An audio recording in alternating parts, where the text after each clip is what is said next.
Hey guys, this week for Weapons Wednesday, in honor of the new Resident Evil TV show, I'm giving you your choice of 5 different weapons that you get to choose from to survive a zombie outbreak. But before we begin, if you could just like this video and subscribe to our channel, that would be awesome.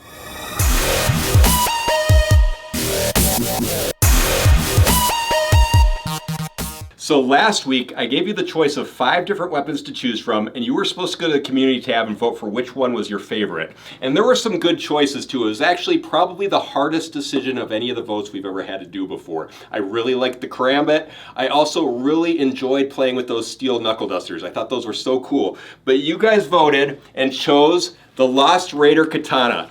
Excellent choice, guys. I absolutely love this katana. I think it's so cool. I love the fact that it's a themed katana, and it looks like something that could have been used in the Raiders of the Lost Ark movie. So very good choice, guys. So this week we're going to try something a little bit different. There's a brand new TV show on Netflix called Resident Evil, and I'm a huge fan of the old video games. I think they're so much fun. I haven't seen the show yet, but I'm sure it's good too. So this week what I want to do is I want you to picture yourself in a zombie outbreak. In a Resident Evil world where everything is dark and post-apocalyptic, and you're walking around and you come across a table, and on this table, Amanda has put 5 different weapons for you to choose from to survive the zombie outbreak. So, I want you to go to the community tab after this video is over and just vote for which weapon you would choose to survive a zombie outbreak. So, without further ado, Amanda, what is our first weapon? There you go. Awesome, awesome. Okay. A nice big one to start with. I like that. Oh, wow. That is heavy. Wow. That is cool. All right. So our first weapon we get to choose from to survive a zombie outbreak is the hand-forged spear sword. Very cool. Oh, wow. This thing is massive. I actually like that. Ooh, I like that design. Very, very cool. All right, so the blade is hand forged from carbon steel, and I like how they put this finish on it to just give it kind of an ancient, archaic look. I think that looks so cool.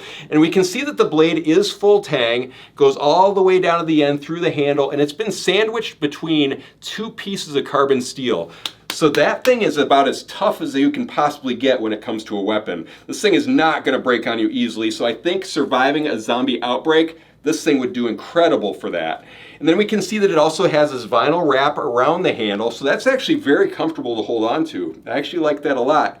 The blade itself is definitely sharp, and the tip's extremely sharp, so that's really nice. So we call this the hand-forged spear sword, but these are sometimes referred to as a sword staff or a spear lance, but a very, very cool weapon. I love the reach we would have with this thing. Very awesome. So one thing I'm noticing about this as I hold it is that it's got a really good balance to it. So I think I'm going to have a lot of control with this weapon against zombies. So that's really cool. So the total length is approximately 39.5 inches and the blade length is approximately 19.5 inches. And it weighs approximately 4 pounds 9 ounces, which is pretty heavy. But it comes with this really nice leather case and it actually has a shoulder strap on it.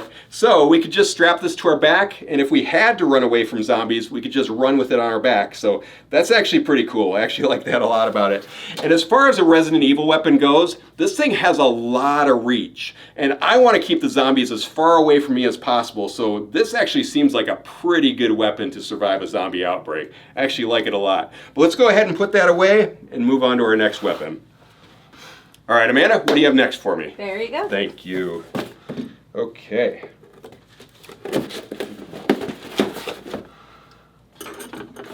All right, and our next weapon to survive a zombie outbreak is the Stealth Tactical Machete.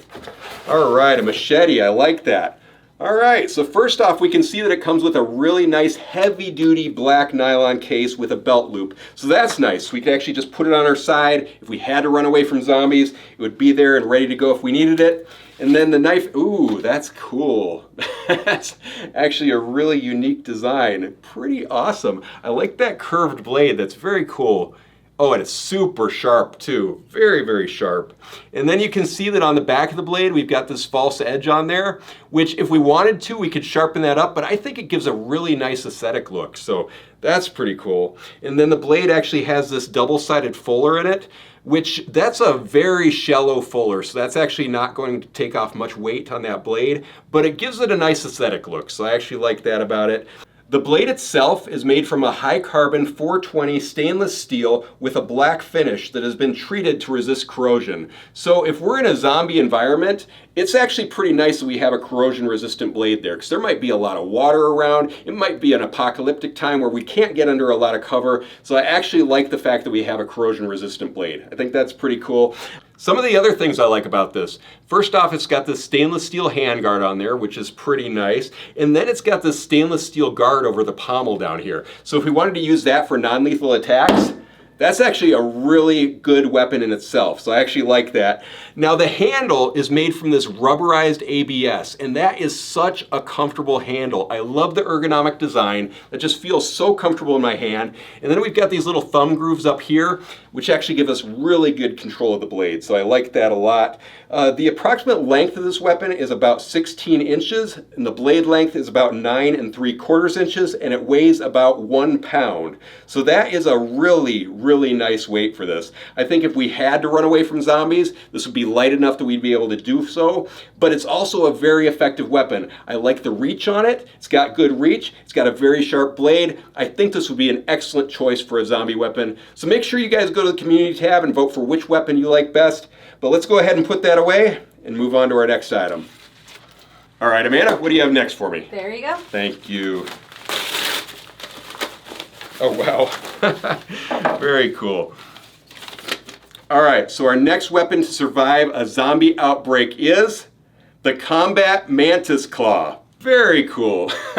Okay, so we've actually seen a weapon very similar to this before that was sold in a pair. This one's sold individually.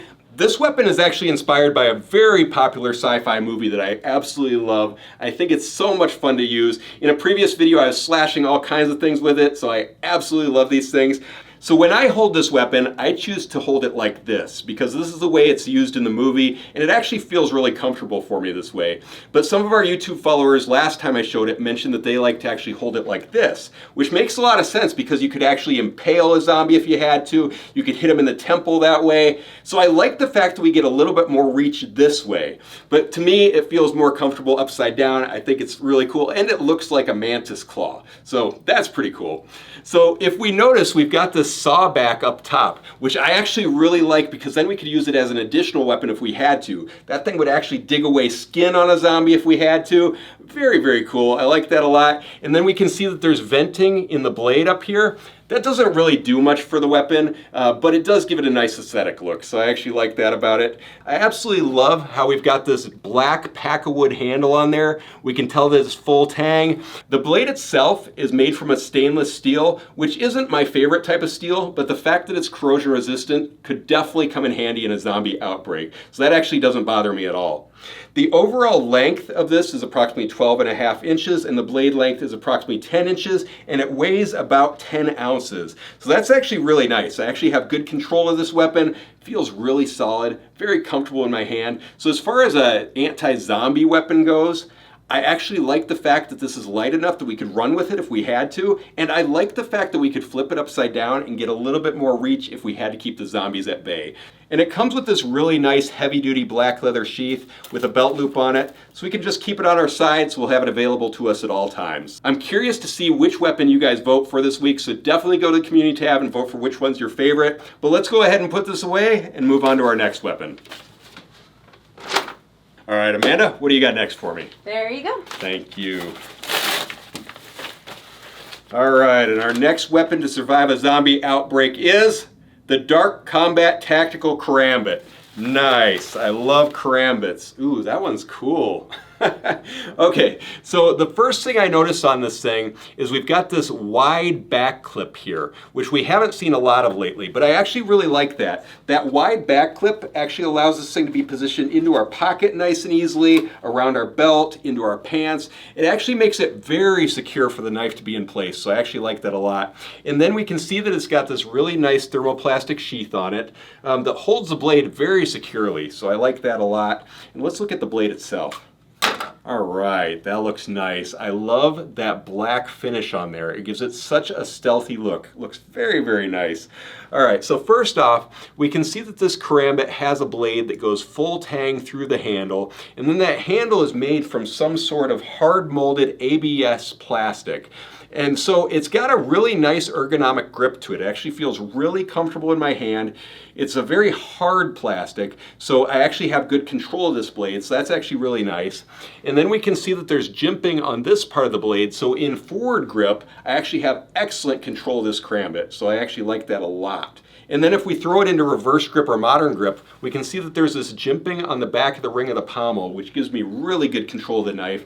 And then we have this little spike up here on the ring on the pommel, which actually comes in handy for two different reasons. If we throw the knife into extended grip, it gives us something to hold on to so we have good control in extended grip. But it also, in reverse grip, gives us a little spike right there that we can use for non-lethal attacks. So I actually like that a lot. If we needed to hit someone's pressure point with it, that could come in really handy. So that's pretty awesome. Now the blade itself is made from a stainless steel with a black finish, which stainless steel is not my favorite metal for a blade, but that could actually come in really handy in a zombie outbreak because we don't know what kind of weather we're going to be dealing with, and that's very corrosion resistant. So that's actually kind of nice. So the blade itself is very sharp and the point is extremely sharp, so that could come in really handy in a zombie outbreak. The length of this knife is approximately 8 inches and the blade length is about 3¼ inches, and it weighs approximately 4 ounces. So I actually really like that weight. That's pretty awesome. And then if we hook this on our side, as far as a zombie outbreak goes, this would be a really good weapon because let's say we're surrounded by tons and tons of zombies and all we can do is run away. This is going to be such a light weapon for you that you can run full speed away from the zombies if you have to, and then you've got it ready for you if you need it. So that's actually pretty cool. The only problem with it is it doesn't give us much reach, and personally I want to try to keep as much distance between me and the zombies as possible, so that is one downside to it, but it would make an excellent secondary weapon. But I need you guys to vote on which weapon you would like best, so definitely go to the community tab and vote for your favorite. But I'm going to go ahead and put this away and let's move on to our next weapon. All right, Amanda, what do you have next for me? There you go. Thank you. Okay. Okay. Oh, wow. All right, and our next weapon is the Gunstock War Club. Awesome, awesome, awesome. This is a very unique weapon. So the history of this weapon is a little bit murky, but from what Amanda was able to gather, the design is based on the stock of a musket or a rifle, and they were used primarily by indigenous groups in North America. So let's take a closer look at this. First off, we've got this really nice leather sheath, and that is a high quality leather sheath, so I actually like that a lot. Let's take that off. Oh wow, okay. So we've got the spearhead on here, which could come in really handy in a zombie outbreak. I actually think that would be great for swinging at a zombie, hitting him in the temple. That would be awesome. But this is such a unique weapon. So for those of you who are history nuts, this would be one of those weapons you'd want to keep on your coffee table or something. Definitely a good conversation piece. So that's pretty cool. So we can see that the handle is made from a very nice polished wood. I actually love the look of that. And then they've hammered in these little brass studs into it to give it such a rustic design. I absolutely love that. The spearhead is actually made out of steel, but it's got that Damascus pattern over the top. And we can see that they've added these leather cords on here with these acrylic beads, and that gives it a really unique look as well. I like that a lot. We could actually take out this one down here, and we could add a wrist strap if we wanted to. That way we wouldn't lose our weapon in the event that we were actually being attacked by zombies, so that could come in really handy. So the overall length is approximately 16 inches, and the spear point length is approximately 3 inches, and this weighs about 1 pound. So if we add this leather sheath right here, I'm just going to put that on really quick, then we have this little belt loop here, so we could just hang it from the side of our body, and we'd be able to run away from zombies if we had to. But let's just think about this in the sense of Resident Evil. I actually think this would be a pretty decent weapon, because this has a fair amount of reach, and then that little spike would actually do really well in a zombie skull. So I actually like that a lot.